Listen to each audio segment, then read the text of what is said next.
essa parte dela descobrindo a verdade sobre o passado dele, e que com certeza não só ela ficou chocada, como todo mundo que estava vendo isso. E aí, meus queridos e minhas queridas, tudo bem com vocês? Eu sou o Lucas e estou aqui para mais um vídeo de análise e impressões, e dessa vez comentando sobre os episódios 3 e 4 de Oshinoko. E que na semana passada eu não trouxe vídeo sobre o terceiro episódio porque não tinha tanta coisa para comentar, não tinha tanta coisa com impacto. Assim, tivemos algumas coisas interessantes para serem comentadas, mas não teve tanto impacto nesse episódio. Mas o quarto episódio com certeza chocou todo mundo, porque teve impacto em duas partes ainda, duas partes que chocaram todo mundo. Uma do Aqua com a Kana e uma outra do Aqua com a Akane, que foi no final do episódio, e que com certeza essas duas cenas chocaram todo mundo, principalmente a última com a Akane, que nossa, essa parte aí fez todo mundo pular da cadeira, porque simplesmente chocou todo mundo, e que já vou entrar em mais detalhes. E não se esqueça de clicar aqui no botão de like para ajudar o canal, e se inscrever para não perder os próximos vídeos de Oshinoko ou de outros animes da temporada que eu vou trazer vídeo. E também não se esqueça de compartilhar o vídeo para chegar a mais pessoas que gostam desse anime. E bom, começando a falar sobre o episódio número 3, tivemos no início uma situação com a Ruby, porque ela está com as suas amigas que são muito famosas,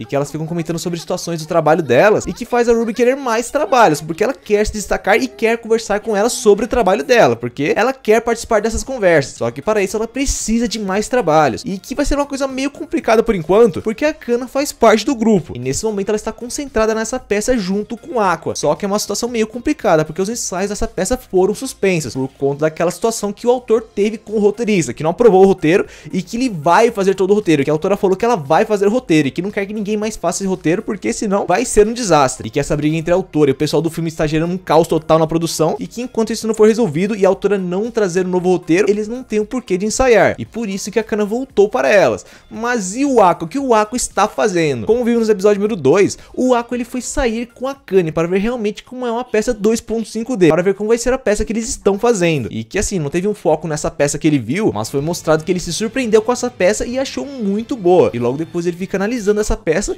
e deixando a Akane muito feliz, porque viu que ele se surpreendeu, percebeu que não é uma peça normal, que não é uma peça de teatro normal que as pessoas estão acostumadas a ver em uma escola, que na verdade é uma peça mais imersiva, e que não só a Akane como esse cara também ficou feliz deles terem visto essa peça, porque esse cara também estava dirigindo essa peça que eles viram, e que ele fala que o roteirista da peça deles é o mesmo roteirista dessa peça que eles acabaram de ver, e isso mostra que o roteirista da peça deles é muito bom, só que o que aconteceu foi uma divergência de ideias entre o roteirista e a autora, porque esse cara tem experiência nesse tipo de peça e consegue fazer boas peças com seu roteiro. Só que o que aconteceu foi uma divergência de ideias com a autora da obra original, e que o Aqua acaba perguntando para esse cara sobre a situação da peça deles, e que ele responde que não está nada boa, e que ele fala tudo ali, que a autora não quer que o roteirista participe mais da peça, e que ela quer escrever esse roteiro, e que está um caos total conversar com ela, e que o Aqua acaba falando que ela não vai conseguir,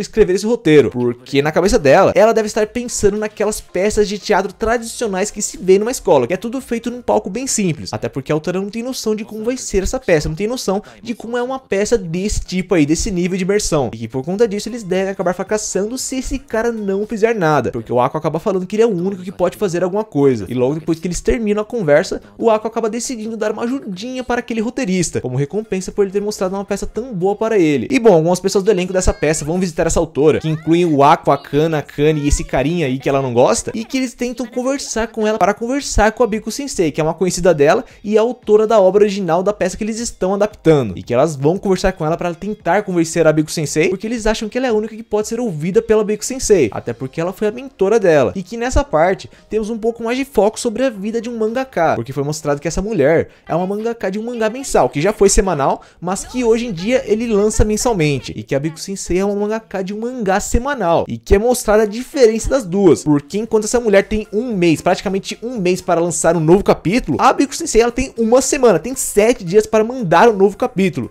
e que mostra que é um caos total, assim, um mensal, assim, se você perder 1 ou 2 dias, beleza, você consegue resolver nos demais dias, mas agora uma semana, 7 dias, você perder 1 ou 2 dias já é muita coisa, assim, é uma coisa que acaba complicando muito você, e é mostrado o pesadelo disso, o pesadelo de um mangaka semanal, que, nossa, é um caos total e faz você praticamente não ter vida, é mostrado ali que ela fica completamente imersiva no mangá, porque ela não pode tirar o foco disso, e ela fica comentando sobre na época que o mangá dela era semanal e que a Biko foi aprendiz dela, e que ela viu os brilhos nos olhos dessa garota, e que logo depois ela fez esse mangá de sucesso que vai ganhar essa adaptação. E assim, ela acaba perguntando para eles se eles sabem os 2 trabalhos que um editor tem, e que um deles é garantir que o autor faça um mangá de sucesso, e que é uma coisa meio que lógica na verdade, só que o segundo motivo é meio que desconhecido por algumas pessoas, mas que se você for pensar é bem óbvio, que é não deixar uma obra de sucesso acabar, porque se ela está fazendo sucesso e está fazendo dinheiro, ela não pode acabar, porque vai render mais dinheiro. E para garantir que o autor consiga fazer mais capítulos e estender a obra, ele tem que garantir a saúde do autor e a cobrança em cima dele também. E que isso é uma explicação para várias obras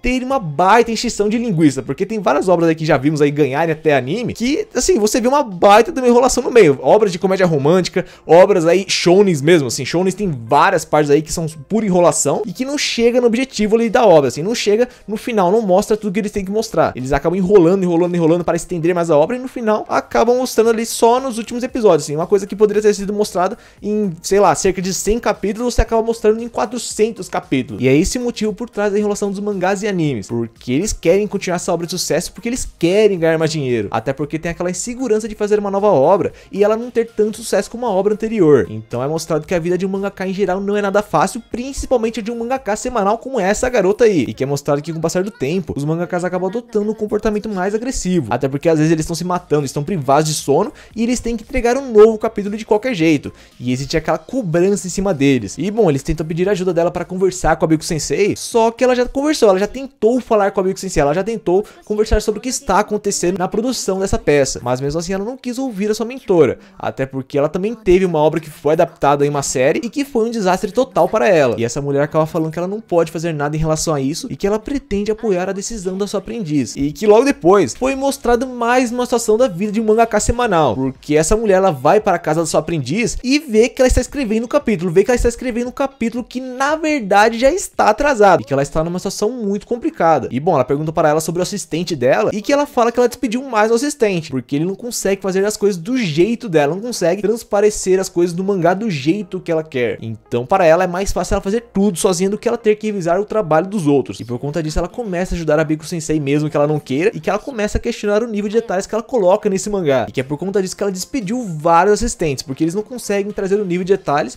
e não conseguem transparecer o que ela quer nesse mangá, que ela quer no capítulo que ela está escrevendo. E que elas começam a comentar sobre relações humanas e como é difícil para ela, conversar com uma outra pessoa, se comunicar com uma outra pessoa. E que essa mulher acaba falando que ela está cometendo um erro porque ela está fugindo de uma comunicação. E que logo depois vem uma resposta que, assim, faria várias pessoas não falar mais com essa pessoa, faria várias pessoas não conversar mais com a Biko Sensei, porque ela falou para essa mulher falar isso de novo depois que a obra dela vender 50 milhões de cópias. E que nessa parte você fica, uou, olha o que ela falou aí, porque é uma parte bem pesadinha, assim, ela falou isso aí, e que em várias situações acabaria a amizade nesse momento mesmo. Só que depois disso vem uma discussão bem cômica, na verdade, com uma alfinetando a outra. E ela falando que a Biko Sensei acabou cometendo erro quando ela começou a ouvir os fãs, ouvir o que os fãs queriam da obra, porque os fãs começaram a colocar suas tendências sobre a obra e que ela quis agradar esses fãs, ela quis agradar os seus fãs ao invés de continuar a história do jeito que ela queria. E logo depois a Biko Sensei comentando sobre aquela adaptação do drama dessa mulher, que foi um desastre total. E logo depois ela acaba comentando que ela sabe que ela recebeu o elenco na casa dela, que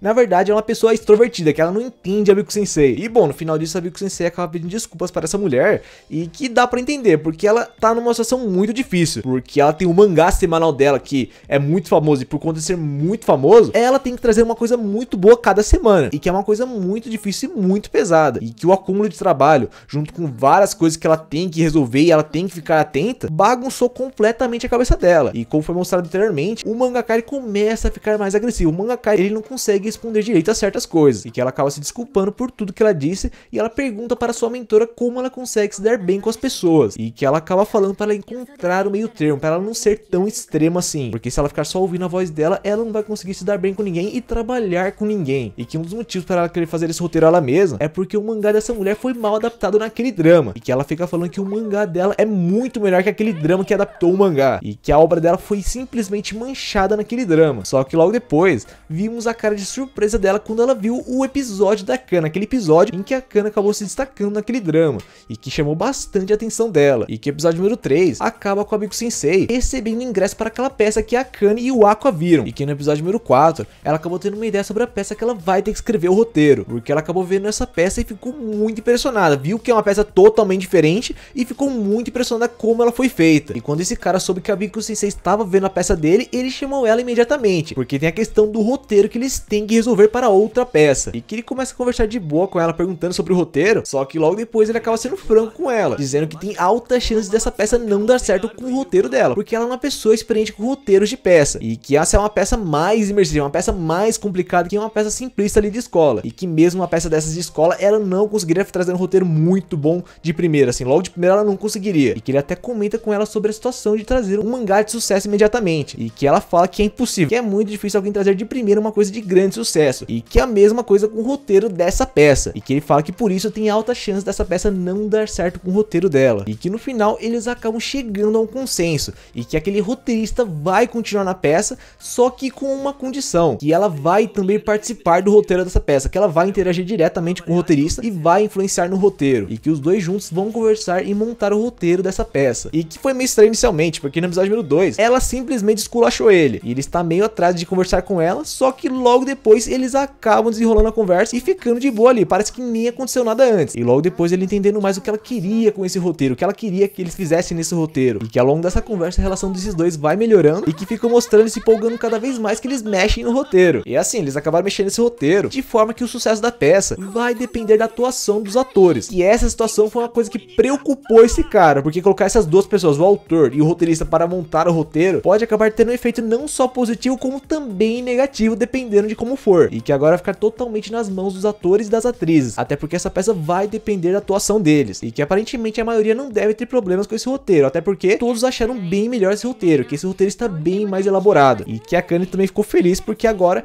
ela entende a personagem dela, que esse roteiro, o entendimento da personagem dela fica muito mais claro, só que temos uma pessoa que não está tão confiante com isso, e não é esse cara aí que está mostrando, ele é ruinzinho, mas não é ele o importante, porque o Ako não está tão confiante com esse roteiro, porque tem umas coisinhas que vão ser complicadas para ele, porque logo depois ele acaba tendo que ensinar uma das cenas mais importantes com a Akane, e que é uma cena crucial para essa peça, que é uma cena que parece que a personagem da Akane está morrendo, só que logo depois ela acaba ficando bem, e é uma cena que o Ako ele tem que transparecer muita tristeza inicialmente, mas logo depois que vê que ela está bem, ele tem que transparecer uma emoção de alívio, uma emoção de felicidade, só que é uma coisa meio difícil para ele, porque ele não consegue colocar emoção na cena, e é uma coisa crucial para essa cena funcionar. Assim, ele está conseguindo emular muito bem o personagem, ele está conseguindo entrar muito bem no personagem, só que ele tem que colocar emoção, ele não pode só imitar o que está no material original. Então ele tem que colocar emoção, ele tem que colocar mais do que técnica, ele tem que colocar agora os sentimentos, as emoções dele aí nessa cena. Só que é uma coisa meio complicada para ele, e que a Akane acaba passando a mão na cabeça dele, falando que é normal ele não conseguir fazer de primeira. Só que em contrapartida a Akane não mede palavras e fala que ele só consegue imitar os personagens, que ele não consegue trazer o personagem à vida, que ele só consegue imitar ele. E que logo depois fica uma briguinha ali entre ela e a Akane, porque ela acaba falando para a Akane que ela conhece o Aqua desde criança, e que acaba irritando muito a Akane. E bom, depois disso, vem uma das partes mais chocantes desse episódio, uma das partes que assim, que o pessoal ficou em choque quando viu, e que assim, não é culpa da Akane, assim, já vou adiantar aqui que não é culpa da Akane, até porque ela não sabe a situação toda sobre o Aqua, porque o Aqua ele acaba perguntando para a Akane como ela consegue fazer uma atuação emotiva, como ela consegue chorar na atuação, e que ela acaba falando para ele que tem várias formas de fazer isso, só que tem uma que é a mais usada entre as pessoas, que é o que você faria caso a sua mãe morresse. Isso mesmo, ela acabou falando isso para ele, que ele tem que pensar nisso, o que ele faria caso a mãe dele morresse, e que deu um choque total na cena, porque ela simplesmente falou o que aconteceu com ele. Ela assim, ela não teve intenção, ela não sabe o que aconteceu com ele, mas trouxe uma lembrança para ele, uma lembrança do que aconteceu com ele, e o que acabou deixando ele em choque, porque ele lembrou daquela cena, e que assim, não tem como culpar a Akane, porque dá a entender assim o que ela quis dizer, porque ela está falando para ele pensar numa situação muito triste, a situação mais triste que existe, que é de se entender o que ela falou. Só que assim, sabendo a situação que o Aqua viveu, sabendo o que aconteceu com o Aqua quando ele era criança, que ele perdeu a mãe, na verdade, tornou isso uma baita de uma cena, porque simplesmente ele ficou em choque ali, e que você fica chocado também, não só ele, como também o telespectador fica chocado quando vê essa cena. Só que não é só um sentimento de tristeza que ele tem que emanar nessa cena, porque logo em seguida ele também tem que transparecer um sentimento de felicidade, e que ela acaba falando para ele se lembrar das coisas que fizeram ele feliz, que fazem ele feliz, e que logo depois mostra ele fazendo isso, mostra ele se lembrando de tudo que ele viveu com seus amigos, a sua família, e mostra as coisas que ele fizeram ele feliz, só que foi mostrado que ele não consegue pensar muito nessas coisas, porque tem uma parte dele que não permite ele se divertir, não permite que ele seja feliz, porque tem uma parte que culpa ele de não ter salvado a Ai, de não ter salvado ela naquele dia, e por conta disso ele começou a passar mal nesse ensaio. E assim, essa situação mostra que o Aqua tem uma situação que não foi resolvida, que tem uma coisa que complica a vida dele, não é só aquela questão da vingança, porque na cabeça dele ele tem culpa pela morte da Ai. E assim, a Akane ela acaba analisando a situação e percebendo que o Aqua teve uma situação de pânico naquele momento, e que agora ela quer chamar a família família dele, só que ele não quer preocupar a família dele, principalmente a Ruby, que agora está conseguindo viver a vida dela e trilhando o seu caminho, e que no final ele acaba pedindo para ela levar para esse cara, o mentor dele, o diretor daquela primeira peça que ele vivenciou, e que esse é o cara em que boa parte da vida cuidou do Aqua. E bom, ele acaba se surpreendendo quando descobre que a Akane é namorada dele, e que por conta dela ser namorada dele, ele acaba revelando para ela que isso já aconteceu outras vezes com ele, que essa situação já se repetiu outras vezes, e que ele meio que dá uma ideia para ela sobre o que aconteceu com o Aqua, porque ele acaba falando para ela que no passado, o Aqua ele se envolveu num incidente muito infeliz, que foi muito traumático, e que acabou colocando um baita de um trauma nele, e que essa situação se repete toda vez que ele se lembra daquele incidente, e que ele acaba falando para ela que ele fazia terapia, e que ele acabou escondendo da sua família, que ele parou com a terapia para não preocupar eles mais, só que é mostrado que até hoje o Aqua é assombrado por esse incidente, e não só ele, esse cara também é assombrado por aquele incidente, e a cena seguinte mostra exatamente isso, porque mostra o Aqua sonhando com aquele momento, lembrando daquele momento horrível que ele viu e sentiu, e mostra que ele se culpa muito, mostra que ele se culpa pelo que aconteceu, ele fica chamando pelo nome da Ai, e que essa foi uma outra parte de impacto desse episódio, porque ele fica chamando pelo nome da Ai, enquanto a Akane está vendo, ele chamando pelo nome da Ai, e que nessa parte, quando vemos o olhar da Akane, percebemos que na verdade ela já percebeu tudo, que ela encaixou todas as peças e percebeu que na verdade o Aqua e a Ruby são filhos da Ai, e que essa cena chocou todo mundo, porque ela simplesmente descobriu um dos segredos do Aqua, um dos grandes segredos que o Aqua guarda, porque ela encaixa o fato dele ter passado por evento traumático com a morte da Ai, ela encaixa toda a situação que ele viveu ali, e que esse evento traumático que ele presenciou foi a morte dela. Então, nossa, essa parte aí foi uma grande surpresa, e que levou mais ainda o episódio, assim, deixou o episódio totalmente tenso, e que logo depois ele acaba acordando e vendo ela chorando, e que ela não afirma nada sobre o passado dele, mas ela dá a entender a ele que ela descobriu sobre o passado dele, que é porque ela fala que ela imaginou algo assustador e ficou triste quando pensou que era verdade, e logo depois acaba abraçando ele e falando como deve ter sido solitário não poder contar com ninguém, não poder contar para ninguém o que ele acabou vivendo, e que ela acaba falando que ela está do lado dele e que ela vai suportar as coisas dolorosas com ele, e que ele até pergunta sobre o que ela está falando, e ela fala que ela só pensou numa situação imaginária, num cenário imaginário, e que esse episódio não para por aí, porque esse episódio termina com uma parte que algumas pessoas não entenderam, porque acaba com o mentor dele olhando para a tela do PC com várias pastas que tem vários nomes, e que tem uma pasta com o nome do Aqua, uma pasta com o sobrenome dele, da Ruby e da Ai, e em cima tem uma pasta com um outro nome que vai ser focado mais à frente, que deve surpreender várias pessoas. É de estranhar essa cena porque deve ter alguma ligação, e que essa ligação vai ser mostrada mais à frente, e que é assim que se encerra esse episódio. E bom, como eu disse antes, o terceiro episódio foi mais aquela situação apresentada sobre a vida de um mangaka, e eles tentando resolver essa situação que ficou da Biko Sensei com o pessoal da produção dessa peça. E o quarto episódio foi o que chamou a atenção, primeiramente com aquela parte da Kana falando para o Aqua pensar numa situação hipotética em que a mãe dele morre para tentar trazer uma atuação mais emotiva, e logo depois essa cena da Akane, que nossa, a cena da Akane descobrindo aí a verdade sobre o Aqua chocou completamente, e com certeza roubou a cena no final desse episódio, e que logo depois ela acabou sentindo a dor dele e confortando ele, e que vai ser bem interessante ver agora como ela vai ver o Aqua e a interação dos dois, que agora deve entrar no nível mais profundo a interação dos dois. E assim, não podemos nos esquecer dessa cena final com o mentor dele olhando para essas pastas, que tem o nome do Aqua, do sobrenome dele, da Ai e da Ruby, e também esse nome em cima aí, Hikaru, e que tem um significado por trás disso, tem um significado e tem uma ligação com o Aqua, com certeza tem uma ligação com o Aqua, e que vai ser explicado mais à frente, vai ser um grande choque também, sim. Essa cena não foi colocada à toa, porque senão eles não teriam colocado, e que vai ser mostrado mais à frente, e que com certeza eu vou trazer aqui para o canal os momentos mais importantes do anime, e que o pessoal está esperando certas partes serem apresentadas no anime. Então se inscreve aqui no canal para não perder nada sobre Oshinoko e o que acontecer no anime, os momentos de impacto que aparecerem no anime. E também não se esqueça de dar like no vídeo para ajudar o canal e compartilhar o vídeo para chegar a mais pessoas. Então é isso, né? Com esse episódio impactante, assim, com esse quarto episódio impactante, eu vou me despedindo aqui agora. Então é isso, né? Vou ficando por aqui e falou!